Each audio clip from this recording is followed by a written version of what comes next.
एउटा कुरा के भने विराटनगर जहिले पनि राजनीतिक राजधानीको रूपमा विराटनगर चिनिन्थ्यो र अर्को कुरा विराटनगर औद्योगिक नगरीको रूपमा पनि विराटनगर प्रथम औद्योगिक नगरी नै हो विराटनगर। तर अहिले हेर्नुस् त विराटनगरको अवस्था के छ।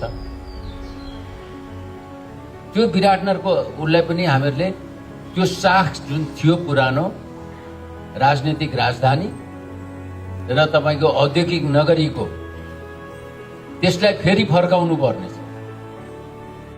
त त्यो फर्काउनको लागि हामीहरूले अलिकति मेहनत गर्नुपर्नेछ। विराटनगरलाई समृद्ध बनाउनको लागि निष्ठाको राजनीति विराटनगरबाटै हामीहरूले सिक्या हो। बीपी कोइरालाले हामीलाई सिकाउनु भएको हो, तपाईँ हामी सबलाई सिकाएको र नैतिकताको पाठ पनि विराटनगरले नै हामीलाई सिकाएको। निष्ठा र नैतिकताको साथ हामीले समृद्ध विराटनगर बनाउने संकल्प मैले लिएको छु। त्यो संकल्पमा तपाईहरुले मलाई साथ दिनुहुनेछ भन्ने पनि विश्वास लिएको।